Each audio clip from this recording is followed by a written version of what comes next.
Do you know what day of the week you are most likely to die from a heart attack? Take a guess. I'll give you a second. It's Monday. Care to guess what time? It is between 8 and 9 a.m. Do you know what else happens Monday at 8? That is the same day and time people get ready to go into jobs they hate. Coincidence? I don't think so.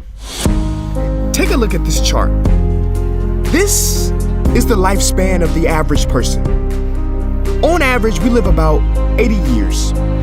If we're lucky, we start working at about 18, and we work, and retire at about 67.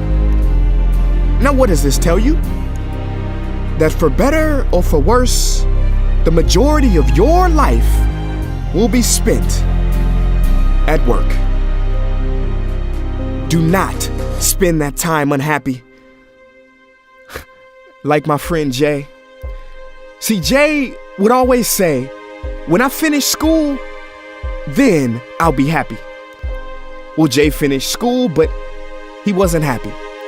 So then Jay said, when I get a job, then I'll be happy. Jay got a job, but he still wasn't happy.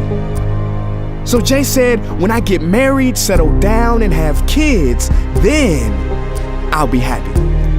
Well, he got married, settled down, had 2 kids, but still wasn't happy. So then Jay said, okay, when the kids leave home and I retire, then I'll be happy. Well, the kids left home and he retired, but he still wasn't happy. So Jay started going to church. And I asked Jay why he was going to church so much. And he said, because when I die, then I'll be happy. Jay's story, however sad, is not unique. I could have replaced Jay with Johnny or Bonnie. In fact, Jay's initials stand for just about everybody. Many of us are like Jay, but it is not our fault. We have been tricked to stay stuck in jobs that are literally making us sick and to be and then people. You know about the and then people, right? It's people who constantly say, and then I'll be happy. Ladies and gentlemen, we must go from living as and thens to becoming right nows. We have to be happy right now. How? We must either find a job we love or bring more love into our jobs. It is time to step out of the rat race. Cause the funny thing is, even if you win, make a load of money, hold up the trophy that everybody hails, you're still a furry rodent with a pointy nose and long tail. Wake up. Stop playing with your life. This ain't a video game. This ain't Mario Kart. This ain't Fortnite. There is no try again button, no option to redo this level. When the game's over, game's over. But there is one cheat code to the human console, and that is to take control and to stop buying into the lies society has told, like how overworking is cool and being stressed out is a status symbol.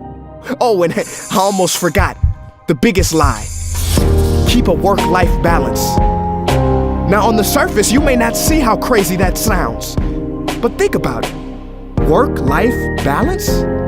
Shouldn't it be the other way around? Shouldn't life come before work? Because when your life is better, your work is better? But don't take my opinion. Harvard professor Sean Achor recently discovered something fantastic, which he calls the happiness advantage.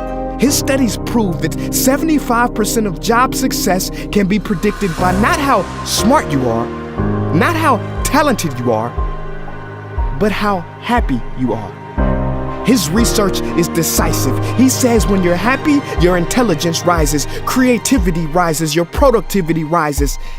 And you know what else is funny? You also make more money. But here's the real kicker. You live longer too.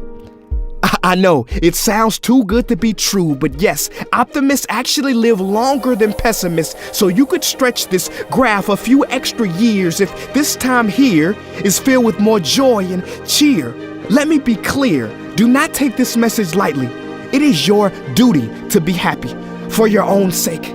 I don't care if you're here, at the end, it is never too late to trade in your deadlyhood for a livelihood and refuse to suffer during the weekdays. Ironic they call it that, because you're literally in a weekdays where you're constantly waiting for the weekend. See, I believe so many people die of heart attacks because they are involved in work that their hearts are just not in. I believe people have low vital signs because they are involved in work that is not vital to them. My friends, happiness is a choice, but anyone who says it's easy has lied. It ain't easy, but you have to try. The first step is to look inside and remember the quote that the Buddha wrote 2,000 years ago, which I believe today for most people still applies. The problem is, you think you have time. Stop wasting your life.